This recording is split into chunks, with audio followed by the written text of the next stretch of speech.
Hello and welcome to Computer Tech and More. Today we're going to be taking a look at the lian-li UniFan SL120 version 2 RGB fan. Let's jump right into those graphs. Before we get into the data and the charts, here is the basic spec information listed on the manufacturer's website, lian-li. It is a 28mm thick fan, so it is a little bit beyond a standard 25mm thick fan. It uses a fluid dynamic fairing, 12 volt, and see a power consumption 250 to 2000 RPM, 600 or 64.5 CFM, 2.59 millimeters of H2, and 29.2 decibels by their readings in their specific own methodology that is different than any other manufacturers. Okay, first up in the graphs is my case simulation test. The case simulation test can be used in a couple different ways. First and foremost, it's a test of how good is the fan at blowing air to the back of the case. The most perfect designed fan in the world, in my opinion, would be able to blow air without losing any air velocity at all. It would be creating a basically perfect cylinder of air that just blows right behind it in the exact shape of the fan hub circumference. Unfortunately, we don't live in that ideal world.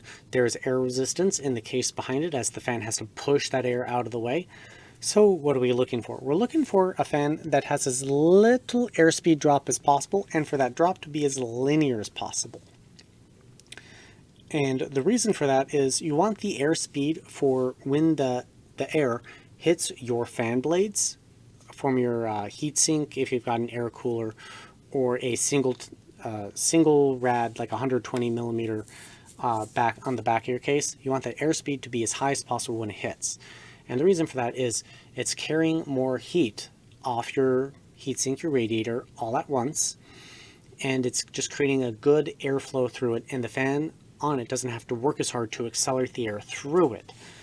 So all of that increases just its overall efficiency. The second way to look at it is what size case do you actually have? Actually, this relates to the first point. So I have a case simulation that can hold up to 180 millimeter size fan. And I use 4 data points, 6 inches, 9 inches, 11 inches, and 14.5 inches to collect my data. This is very representative of the average interior size of most cases on the market. There are outliers in every direction going bigger and smaller, but bigger just makes things worse. Going smaller actually improves the performance of 120mm size fans as they're going to be better able to fill the volume. On standard cases, 140 millimeter size fans and larger tend to do better than the smaller size fans, meaning 120 millimeter and smaller. So the 6-inch mark is representative of basically a small form factor case that isn't ultra small, but very small, that still requires a solid amount of airflow kind of front to back and can hold a quasi-semi style tower cooler. A 9-inch is representative of a compact tower that uses a tower cooler to cool it.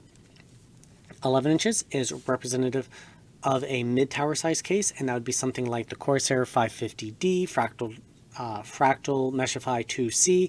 They'd be representative by that size case. 14.5 inches is representative of large cases, something like the Fractal Design Torrent or, well, I can't think of any others off the top of my head, but other big cases. So I took the data in 20 or every 10 PWM signal increments, and for this chart I just presented it in every 20 increments. So that's 20, 40, 60, 80, 100, and it's pretty clear that the UniFan SL120 V2 just drops in performance pretty much like a rock.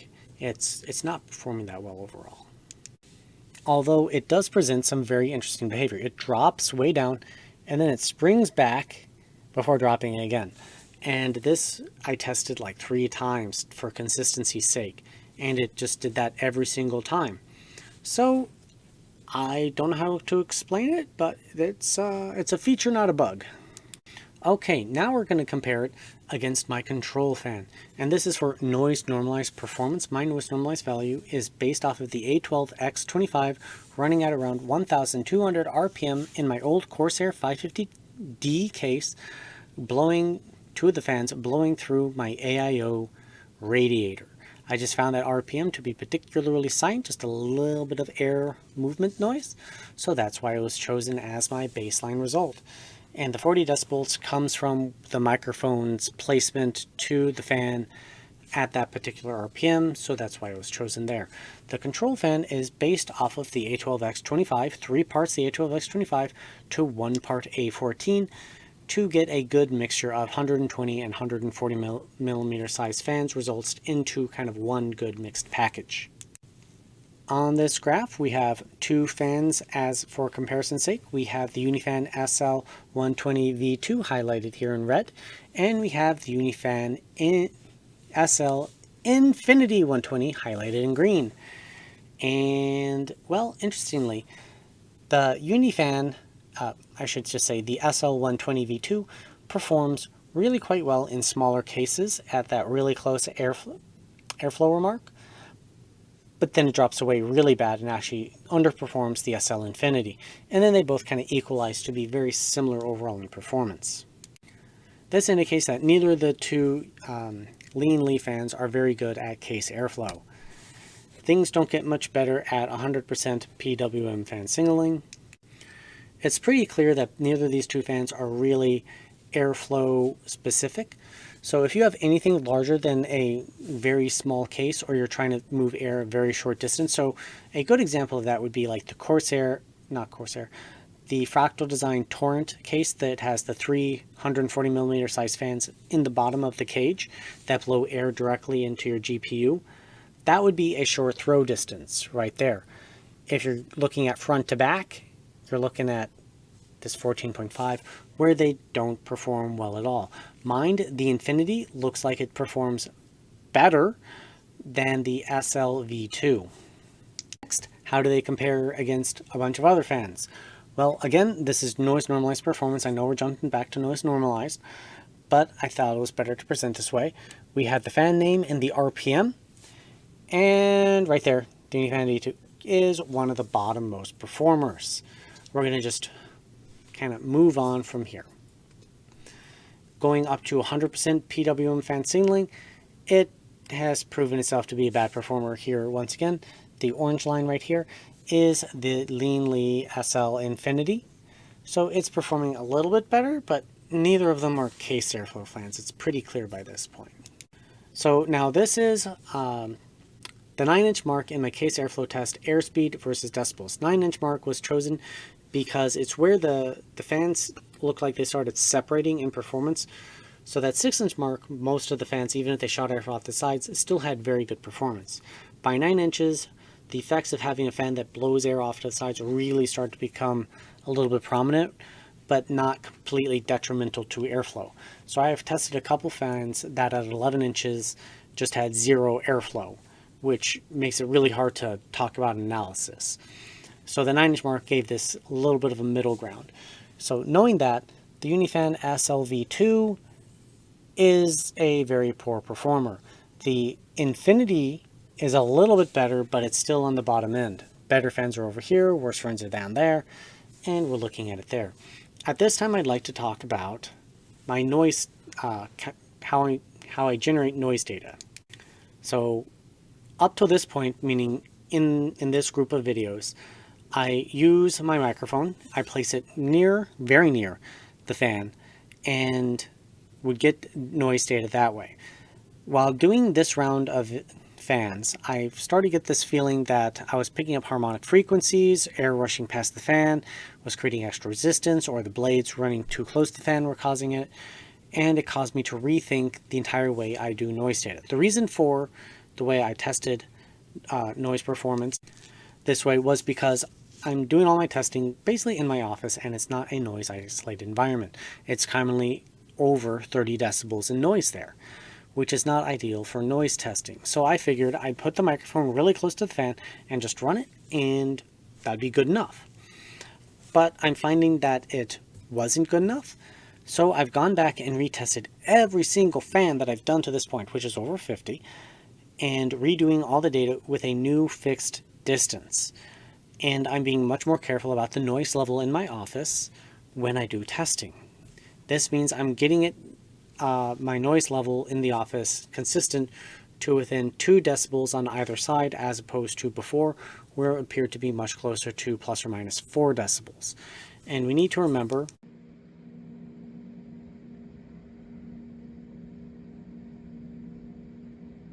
UniFan SL120 version 2.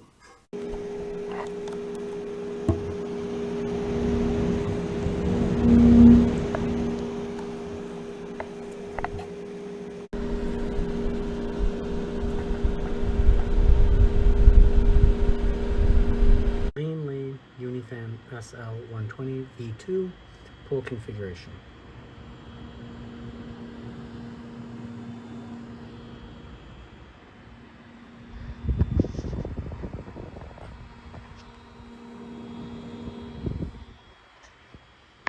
That a 4 decibel or 10 decibel range is a doubling in noise value. So even though this looks linear, this is double the noise value of this. So 28 to 38 is double the noise. 38 to 48 is double the noise. So an 8 decibel range is huge. 2 is realistically about as close as I can get with my current microphone that I'm basically recording my voice on right now.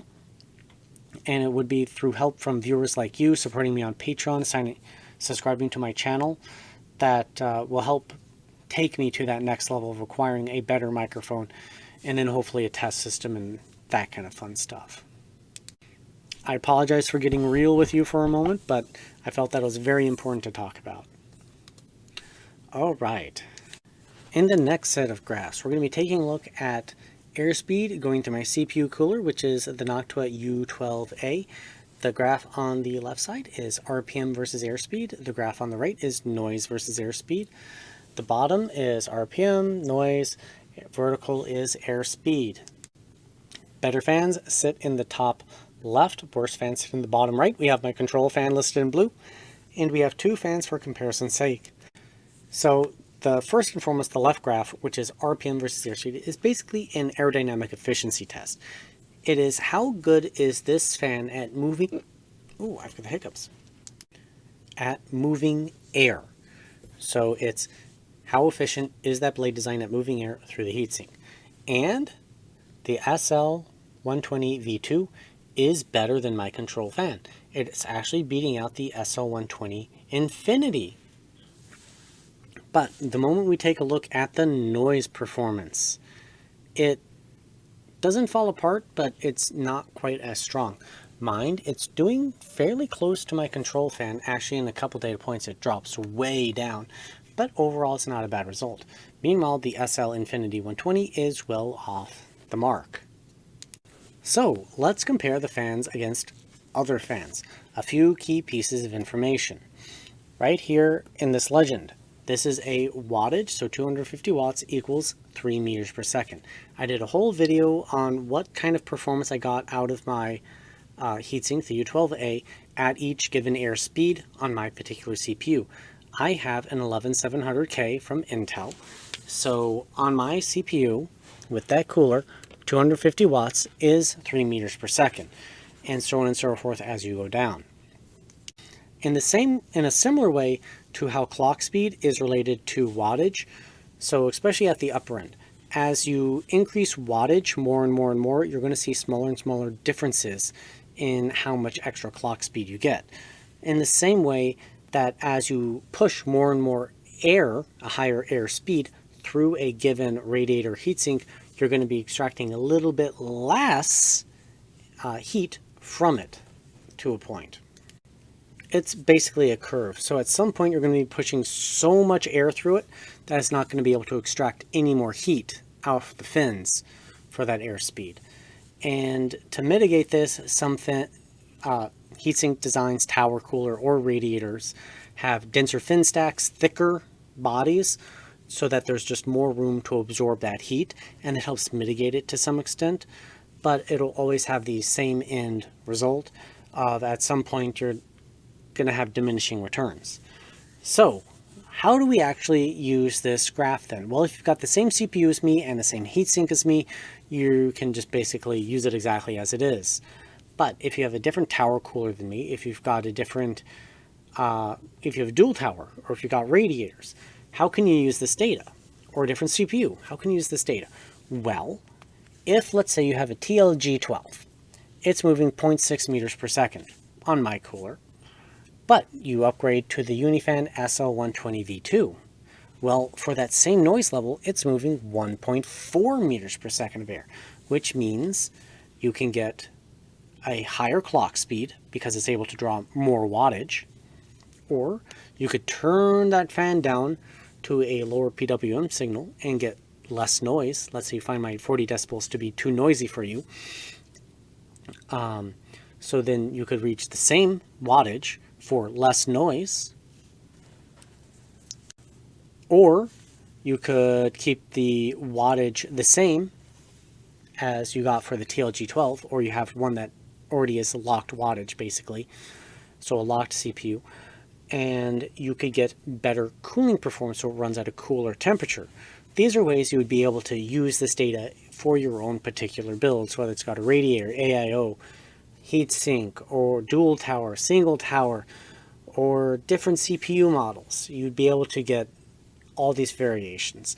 So right here we can see that the UniFan SL120 V2, that is a long name, is doing pretty well in noise normalized performance. It's beating out the Noctua A12X25 by a little bit, just outside my margin of error results. As for the SL Infinity, it is pretty piss poor, bumping things up to 100% PWM fan signaling. Things improve in some ways and don't really for others.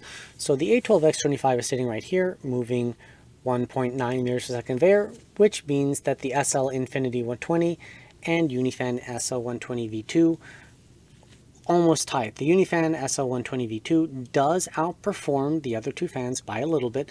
Matter of fact, the V2's noise performance was particularly impressive, matching the same noise level as the A12X25, while the Infinity version was substantially noisier. But none of them are the top-end category leaders. The General Typhoon performed extraordinarily well here at similar noise levels, but the top performers would be like the T30, the NFF12, the Mobius OC, and Silent Wings 4 Pro 120. Looking at things as airspeed versus noise, so better fans are going to be up here, worse fans are down there. Noise, airspeed, where do they rank? Well, right here is the UniFan SL-V2, and it is in the middle of the pack, which means it's actually a very good place to be. So in my current test methodology, worse fans sort of sit down in this grouping, better fans are here, and great fans sit up there. So it is part of the better fan category, not the great fan, which isn't a bad place to be. Next, we're taking a look at RPM versus CFM and noise versus CFM. So CFM testing I don't particularly like. CFM is basically a scientific test. It's good for doing like PQ curves and analyzing for radiators and heat sinks, but it's not quite airflow. And the reason for that is to calculate CFM, you have to place the fan on a tube and you blow the air down the tube. And all you're getting is the tube is directing all the air down it.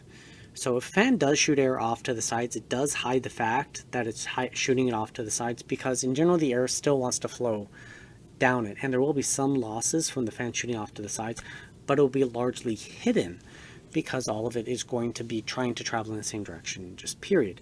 But it is similar to traveling through a heat sink, because in a heat sink, when airflow hits it and goes through it, it creates some amount of back pressure, but the air will generally want to travel through the radiator in straight lines. The fins in it straightens out the airflow very nicely in a similar effect. So that's why I don't particularly like CFM testing, but everybody does, so I include it. And it's pretty clear that the UniFan SL-V2 is basically perfectly matching my performance, and in noise performance it's doing exactly the same thing as well. But how does it compare against a bunch of other fans? Well, I'm glad you asked that question. The UniFan SL-V2 is sitting right there, right at the bottom of the, so just under the top end category, while the UniFan SL Infinity is sitting towards the bottom. This is noise normalized. at 100% PWM fan signaling, well, the UniFan has greatly improved in position, while the SL120 V2 has dropped in overall position. But neither of them are truly bad results. It's just that they're kind of underwhelming overall. This is the Infinity, there's the V2. Now we have CFM versus decibels. The yellow line is the V2, and once again, it's very similar position. It's in the middle high end of the grouping of good fans, while the Infinity is in the bottom, basically in the bad fans category in terms of noise performance. All right, now that we've finished going over all the data, let's do our open box experience. Well, it comes in this box. It's got some very pretty graphics on it. For best results using lian-li's fans, you want to install their proprietary software. And it's got basic spec information for the fan, as well as performance characteristics. What comes in the box? The fan, some screws, and this adapter cable. So by default, the fan comes with this special cable, which is proprietary. It connects to their special hub for controlling the RGB lighting. But let's say you just bought this fan by itself, or you want to control it through your motherboard software. You would install this and you'd plug it into any standard ARGB header. That's what I was doing for my RGB testing coming later in the video. So we'll do the full RGB experience in a little bit. Let's focus on the frame and the fan design. So first and foremost, the blades in this are significantly smaller than a standard 120mm fan because the frame itself is thicker to hold all the RGB lights. So know that you are giving up some airflow performance in this fan to get that illumination effect.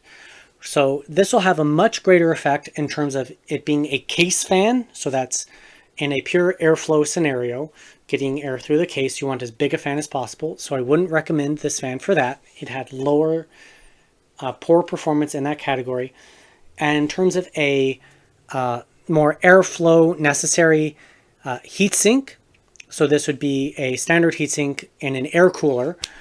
You also want a larger fan to get the best airflow going through it, because heat sinks are sort of a halfway between airflow and pressure. And then in a radiator, it's all about the pressure performance. And then the fan blade design matters less, and it matters more about how well does the frame seal in that pressure. And based on this frame design, it should seal in fairly well. Now, these gaps where the lighting is, I view them as areas that air can seep out, but without an actual heatsink, I can't test it. It's outside the scope of my testing currently. But I can see a little bit of air bleed coming out from these gaps around the frame, and actually you can see that. So it's probably not going to be the absolute best in that scenario. So there are probably just better ones out there for pressure applications. But it should do okay. This also appears to be a thicker fan. And by that, I mean it's just a little bit thicker than a standard 120mm fan. I just confirmed on the box, it's 28mm, a standard one is 25. So note that depending on where you're putting this in your case, you need to make sure you've got enough clearance for the little bit of extra thickness that is involved with this fan. So the extra thickness allows for a steeper blade angle to help with that pressure airflow performance. So for pressure applications, you want flat blades. For airflow, you want vertical blades. And most fans these days are some sort of hybrid design. And pressure application, you want them to overlap as much as possible. And airflow, you want plenty of gap. So what I'm seeing with this particular blade design is that it does appear to be a hybrid type design, but looks more like an airflow. So I'm a little bit confused by that because of certain essentially inconsistencies with its design.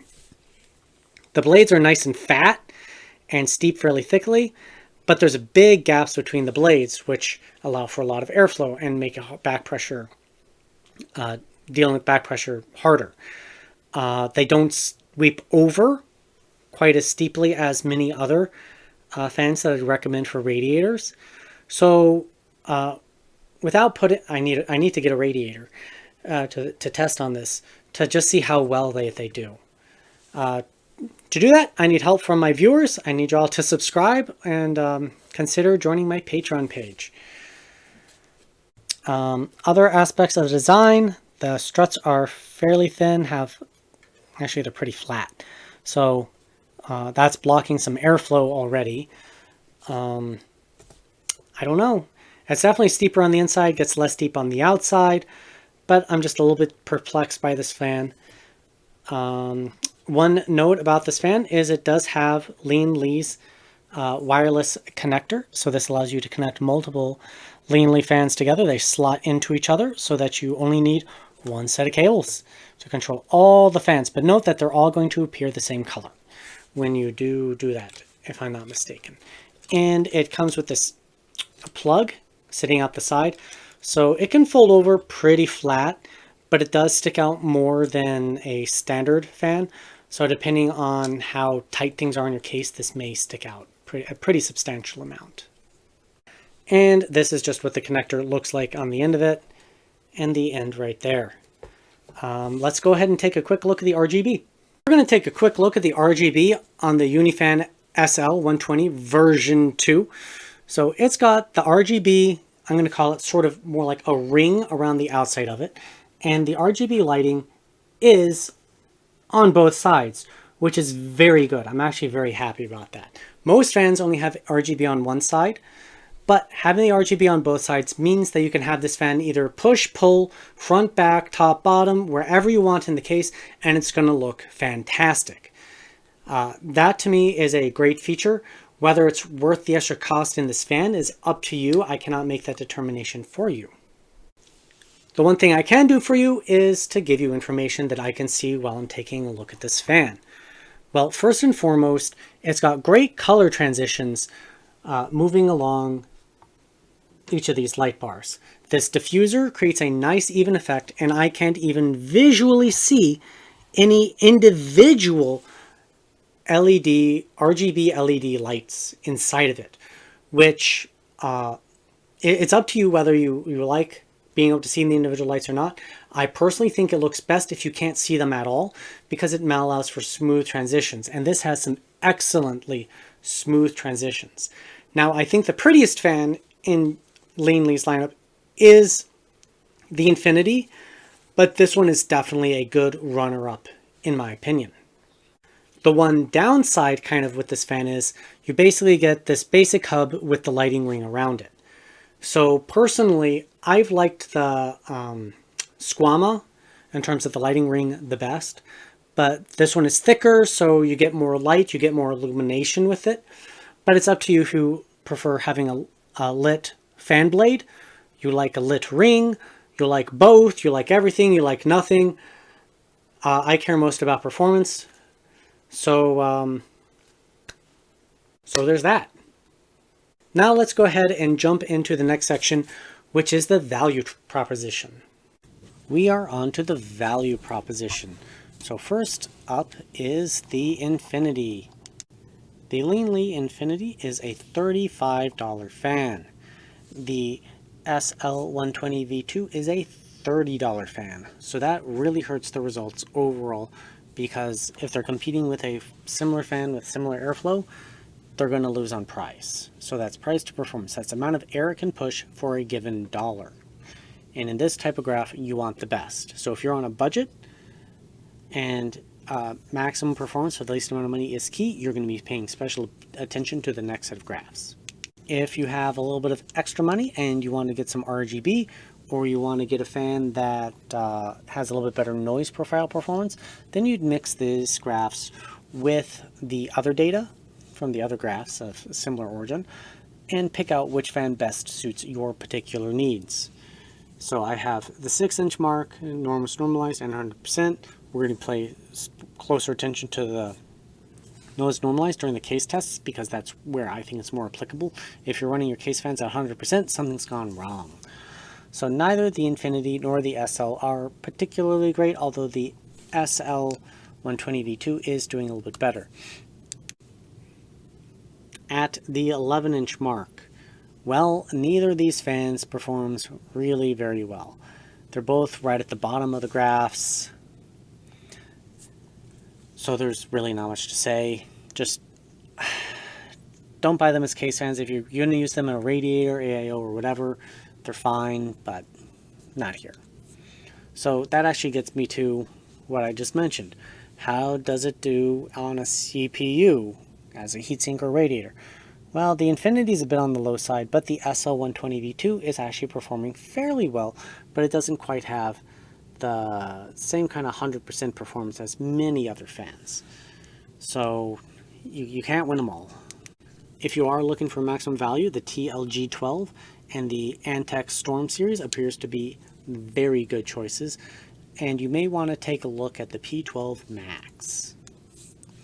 Moving things to the CFM test, it's kind of similar to what we saw with the CPU cooler.